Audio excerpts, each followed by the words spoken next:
დღეს მინდა ვისაუბრო გინეკოლოგიურ პროცედურაზე პაპ ტესტზე. პაპ ტესტი, პაპ ნაცხის საშუალო სისხლის კლინიკური პროცედურაა, რომელიც მიზნად ისახავს პრემალიგნური ცვლილებების ადრეულ ეტაპზე აღმოჩენას, დისპლაზიის, დისპლაზია ნიშნავს საშუალო სისხლის უჯრედებში სწორედ პრემალიგნური ცვლილებებს, თუმცა დისპლაზია ყოველთვის არ გარდაიქმნება კიბოდ. ბევრი შემთხვევა სპონტანურად ხდება ან სტაბილურად რჩება მკურნალობის გარეშე. ამაზე შეიძლება მოგვიანებით ვისაუბროთ. პაპ ტესტის აღების დროს ნიმუშს ვიღებთ T-ზონიდან, ანუ ტრანსფორმაციის ზონიდან. რა არის ტრანსფორმაციის ზონა? ეს ზონა არის საშუალო სისხლის ის არის, სადაც ერთმანეთს ხვდება ორი განსხვავებული ეპითელიუმი.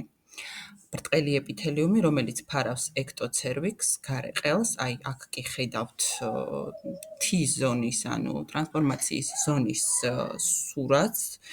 ვარდისფერი არის ბრტყელი ეპითელიუმი, ხოლო წითელი არის ცილინდრული ეპითელიუმი. ცილინდრული ეპითელიუმი ფარავს ენდოცერვიქსს, ანუ შიდა არხს.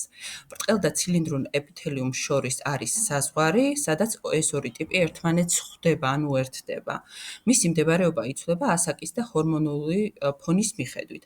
ბავშვობისა და პუპერტატში შედარებით გარეთ მდებარეობს ცილინდრული ეპითელიუმი, რეპროდუქციულ ასაკში ნელ-ნელა იწყებს შიგნით გადაადგილებას, მენოპაუზის შემდეგ კიდევ უფრო ღრმად გადადის ენდოცერვიქსში.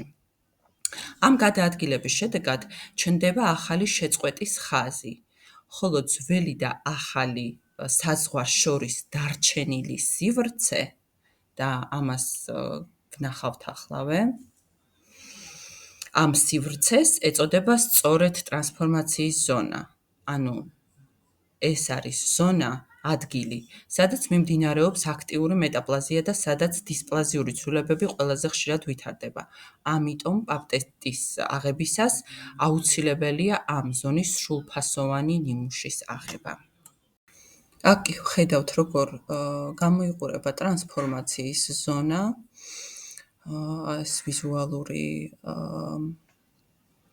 მასალაც საჭირო არის.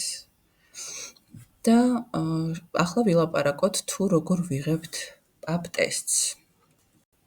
პაპ ტესტისთვის საჭიროა ორი ცალკეული ნიმუში, ციტოლოგიური ნიმუში ექტოცერვიქსიდან, ანუ საშუალო სისხლის გარეთა ნაწილიდან, აქ უპირატესად ხვდება ბრტყელი ეპითელიუმი, ინსტრუმენტი არის ბრტყელი ხის პლასმასის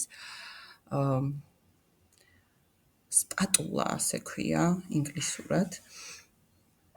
და ციტოლოგიური ნიმუში ენდოცერვიქსიდან, ანუ საშუალო სისხლის შიგნითა არხიდან. აქ არის ცილინდრული ეპითელიუმი, ინსტრუმენტი არის ციტობრაში, წრიული მოძრაობით ვიღებთ ნიმუშს, ხოლო ორსულებში არხის ნიმუში ბამბის ტამპონით აიღება, რათა სისხლდენის რისკი მინიმუმამდე შემცირდეს.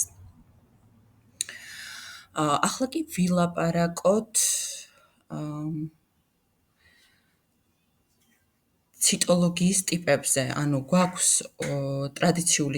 არსებობს ტრადიციული ციტოლოგია სასაგნე მინაზე, როდესაც ნიმუში მაშინვე ისმება მინაზე და ფიქსირდება, რათა არ გაშრეს ჰაერზე, ასე ფიქსირდება.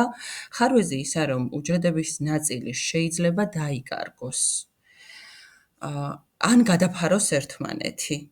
მინდა ამისთვის ვიზუალური მასალაც განახოთ, ანუ ეს არის, როდესაც ვიღებთ, ეს წითელი ფერის არის ის უჯრედები, რომლებიც შეიძლება წარმოადგენდეს დისპლაზიას, ეს უჯრედები შეიძლება სასაგნე მინაზე კარგად არ გაესვას, არ დაფიქსირდეს, გადავაგდოთ და შესაბამისად ცრუ უარყოფითი პასუხი მივიღოთ. ან შეიძლება მოხდეს გადაფარვა, ესე ვთქვათ, უჯრედებმა ერთმანეთი გადაფაროს სასაგნე მინაზე და ეს არის კიდევ ერთი მინუსი ტრადიციული ციტოლოგიის, ან სასაგნე მინაზე ციტოლოგიის და მასთან შედარებით სითხურ ციტოლოგიას აქვს მასთან შედარებით უპირატესობა. როდესაც ვიღებთ სითხურ ციტოლოგიას, სითხური ციტოლოგიის აღების დროს ფუნჯი ირეცხება სპეციალურ კონტეინერში. ამ შემთხვევაში, ანუ ამ ფუნჩს კარგად ვრეცხავთ კონტეინერში, ყველა უჯრედი რჩება სითხეში, უკეთესად ნარჩუნდება და გამოკვლევის ხარისხიც მაღალია. და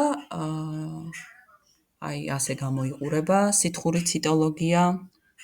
როგორც ხედავთ, ბევრად უკეთესად განირჩევა ყველა დეტალი, შესაბამისად შეიძლება ითქვას, რომ ნარჩენებზე ასევე შეიძლება ჩატარდეს HPV გენოტიპირება და გავარკვიოთ თუ რომელი ტიპის პაპილომა ვირუსი აქვს პაციენტს.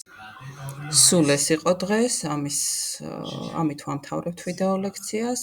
მასალა არის აღებული ელმარ საკალას ვიდეო ლექციებიდან, USML-ის მეორე სტეპიდან. მადლობა ყურადღებისთვის.